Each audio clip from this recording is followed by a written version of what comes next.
So hello friend, welcome to my YouTube channel. तो कैसा आप सब। सो फ्रेंड, अगर आपने इस वीडियो पे क्लिक किए हो तो मे बी हो सकता है या तो आपका ई चालान हुआ हो या फिर आप चालान के बारे में कुछ समझने आए हो। सो फ्रेंड, आज के वीडियो में आपको मैं प्रॉपर गाइड करूंगा कि अगर आपका ई चालान हुआ है, वो चाहे छोटे अमाउंट का हो या बड़े से बड़े अमाउंट का हो, तो आज के वीडियो में मैं आपको प्रॉपर बताने वाला हूँ कि आप उस चालान को किस तरह से पे कर सकते हो और कितने टाइम में आपको वो चालान को पे करना चाहिए जिससे आपको कोई इशू ना हो। और जितने भी आपके डाउट है ई चालान से रिलेटेड, वो इस वीडियो के अंदर डेफिनेटली क्लियर होने वाले हैं। तो ज़्यादा टाइम वेस्ट नहीं करूंगा, मैं हूं आपका दोस्त, आपका होस्ट अमान। बिना टाइम वेस्ट करके आज का वीडियो स्टार्ट करते हैं।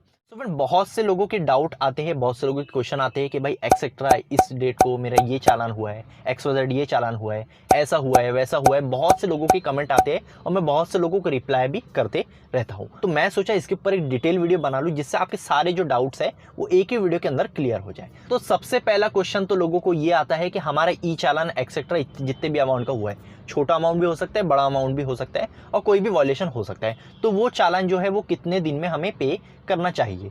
तो मैं आपको यही रिकमेंड करूंगा कि जितने भी जल्दी आपसे पॉसिबल हो उस चालान को आप पे कर दीजिए। अब मैं ऐसा क्यों कह रहा हूं, क्योंकि फ्रेंड आज के डेट में मैं बहुत से लोगों से बात करता हूं और बहुत से लोगों के फ्रेंड चालान में ऐसा हो रहा है, आज के डेट में चालान हो रहा है और 2 दिन बाद वो चालान जो है वो कोर्ट में चला जा रहा है।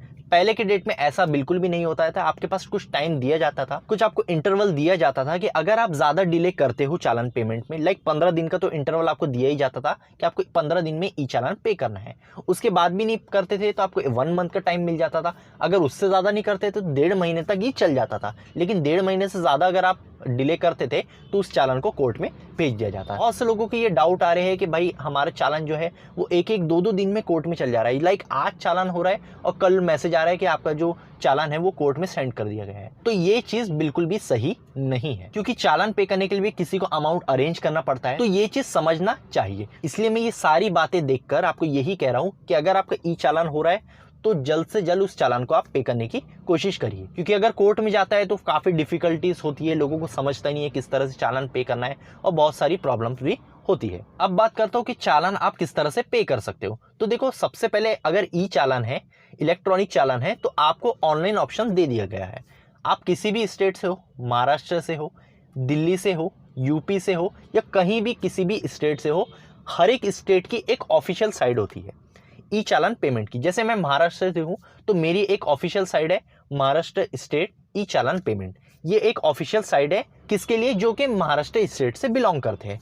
अब आप अगर दिल्ली से हो तो वहां की अदर साइट होंगी। यानी मेरा कहना यह है कि जितने भी स्टेट है उनकी एक ऑफिशियल साइट होती है ई चालान पेमेंट की। तो कभी भी चालान पेमेंट करना है तो कोई भी थर्ड पार्टी ऐप बिल्कुल मत यूज करो, क्योंकि मैंने देखा बहुत से एप्लीकेशन, बहुत से ऐप्स प्ले स्टोर पे अवेलेबल है। लोगों को ये लगता है कि प्ले स्टोर से हम कोई भी एप्लीकेशन डाउनलोड करते हैं ई चालान पेमेंट की और वहां से पे कर देते हैं चालान। ऐसा बिल्कुल भी नहीं है। किसी भी थर्ड पार्टी ऐप पे मत जाओ और थर्ड पार्टी एप्लीकेशन को यूज मत करो। किसी भी वेबसाइट को भी यूज मत करो। कोई अगर वेबसाइट आपको दिखती है या इस पे चालान पे कर सकते हैं, उस पर भी विजिट मत करो।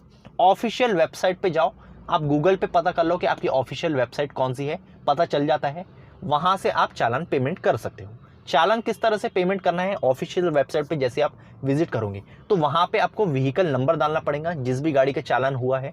उसके बाद 2-3 इंफॉर्मेशन और पूछता है। हो सकता है आपसे जो व्हीकल का चेसिस नंबर है वो पूछा जाए, उसके एंडिंग के डिजिट पूछा जाए, वो पूछ सकता है, या फिर व्हीकल का इंजन नंबर पूछा जा सकता है, उसके लास्ट के 4 डिजिट या 5 डिजिट या 6 डिजिट कुछ भी हो सकता है, और एक कैप्चा वैप्चा हो सकता है। ये सारी नॉर्मल इन्फॉर्मेशन होती है। तो ये जैसे ही फिल करते हो आपके सामने चालान शो हो जाते हैं कि आपके कितने पेंडिंग चालान है, कितने आपने पेड किए हो और कितने अनपेड है। उसके बाद आप वहां से उस चालान को पे कर सकते हो। सबसे बेस्ट मेथड यही है। और हमेशा आपको ऑफिशियल वेबसाइट पे, हो सकता है बहुत से स्टेट की वेबसाइट ना हो, कोई ऐप हो तो वो भी चलेगा, एप्लीकेशन भी यूज कर सको, लेकिन ऑफिशियल होना चाहिए, रियल होना चाहिए, ये कंडीशन है। ठीक है, वहां से आप चालान पे कर सकते हो जितने भी आपका अमाउंट का है। तो आपको ये दोनों चीजें समझ गई कि आपको कितने टाइम में चालान भरना है और कैसे चालान भरना है। तो यही मैं कहूंगा कि जब भी आपका चालान होता है, अगर पॉसिबल अमाउंट का चालान है। अब मैं पॉसिबल अमाउंट क्यों कह रहा हूं, क्योंकि फ्रेंड बहुत से लोगों से मैं बात करता हूं और बहुत से लोगों के मैं कमेंट देख रहा हूं, उनके इतने बड़े बड़े अमाउंट के चालान हो रहे हैं जिसको भरना भी इम्पॉसिबल एक तरह से हो जाता है। लाइक 10-10 हज़ार, 15 हज़ार, 17 हज़ार, 20-25 हज़ार के चालान हो रहे। तो आप खुद ही सोचो कि इतने बड़े अमाउंट के चालान कोई कैसे भरेगा। तो इसलिए मैं पॉसिबल अमाउंट इसलिए कह रहा हूँ, अगर आपका 100 रुपये, 200, 500 या मैक्सिमम 1000 रुपये का चालान है तो उसे जल्द से जल्द आप पे कर दीजिए। लेकिन अगर बड़े अमाउंट है, 10,000, 15,000, 20,000 25,000, तो वो चीज़ तो मैं आपको खुद भी रिकमेंड नहीं करूँगा कि मत पे करो उस चालान को। तो इतने ज़्यादा अमाउंट की चालान करना ये कहीं हद तक सही नहीं है मेरे हिसाब से। तो अगर इतने बड़े अमाउंट का चालान है तो मैं तो आपको खुद कहूँगा कि मत पे करो, क्योंकि इतने अमाउंट का कौन पे करेगा चालान। 100-200 हो जाता है, बहुत मैक्सिमम हो गया 1,000 रुपये हो जाता है, ये बहुत हो गया 2,000-3,000 हो जाता है, लेकिन 10-10 15-15 20-20 हज़ार कौन पे करेगा? कोई नहीं। तो इसलिए अगर पॉसिबल अमाउंट का चालान है मैक्सिमम 1,000 रुपये या 2,000 भी चलिए आप पकड़ लीजिए, तो वो आप जल्द से जल्द पे कर दीजिए। तो फ्रेंड आशा करता हूँ आपको अच्छे से समझ गया होगा आखिर ई चालान को पेमेंट किस तरह से करना है, कहाँ पे करना है, किस वेबसाइट से करना है और कितने इंटरवल में आपको पे करना है, वो भी समझ गया होगा। तो अगर आपके कोई भी डाउट है इस वीडियो से रिलेटेड या कोई भी अदर, आप कमेंट सेक्शन में पूछ सकते हो, मैं जल्द से जल्द आप सभी को रिप्लाई देता हूँ। सो फ्रेंड आज के लिए इतना ही, मिलता है नेक्स्ट वीडियो में, जब तक के लिए गुड बाय।